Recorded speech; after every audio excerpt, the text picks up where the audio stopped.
অর্ধশিক্ষিত মানুষকে হাইকোর্ট দেখাইছে, মনে করছে আমরা বুঝি না ভাস্কর্য আর মূর্তি, আমাদের কথা না শুনে ঠিকই বড় বড় মূর্তি তারা বানাইছে। এ বাড়াবাড়ি রেজাল্ট নিজ হাতে কলমে পেয়েছে।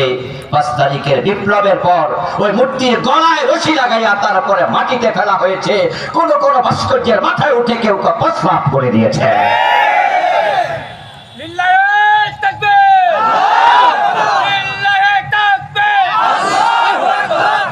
প্রিয় ভাইরা, বাড়াবাড়ির ফলাফল কখনোই ভালো হয় না। এই মূর্তিগুলো এভাবে না বানাইলে বঙ্গবন্ধু মরে গেছে, মরা মানুষটার এত বেজ্জতি হতো না। যাই হোক, বলছিলাম হিন্দু মিয়াও স্বর্গে যেতে চায়, তাই বাবার নামের আগে স্বর্গীয় লিখেছে। কিন্তু ইসলাম বলে, আমরা বলি ঈমান না থাকলে স্বর্গে যাওয়ার কোনো সুযোগ নাই। জান্নাতে যেতে হলে ঈমান লাগবেই, নবীজির আদর্শ অনুসরণ করিতেই হবে, এর কোনো বিকল্প নাই। জান্নাত চাইলে পাওয়া যায় না রে বাপ, জান্নাত পেতে হলে কিছু ক্রাইটেরিয়া ফলো করতে হয়।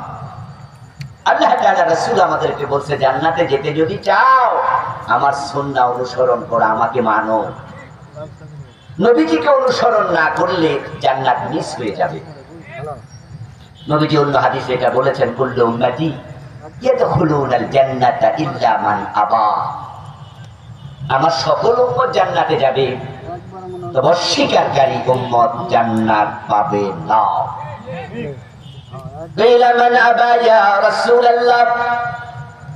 কোন একজন সাহাবী জিজ্ঞাসা করলেন, হে আল্লাহর নবী, অস্বীকারী উম্মত আবার কে?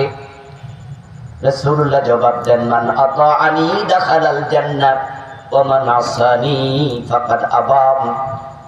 যে আমার অনুসরণ করে জীবন চালাইছে সে জান্নাতে ঢুকবে, যে আমি নবীর অনুসরণ করে নাই সে অস্বীকারী উম্মত।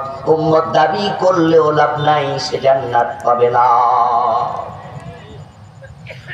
কুল ইন কুনতুম তুহিব্বুনাল্লাহ ফাত্তাবিউনি।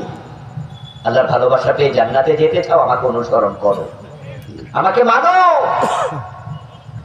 আপনাদের কাছে আমি একটু জিজ্ঞাসা করে জবাব দিন, উত্তর জানা থাকলে। বর্তমানে রাসূলকে মানার লোক সমাজে খুব বেশি না খুব কম? উত্তর সঠিক। আমরা নবীজিকে মানছি না অনেকেই। আপনি মসজিদে যাচ্ছেন ঠিকই, রাসূলকে মসজিদে মানছেন, নামাজ কালাম পড়ছেন, নামাজি মানুষ। নিজের মেয়েটা বোরকা ছাড়া কলেজে যায়, নিজের বউটা পর্দা করে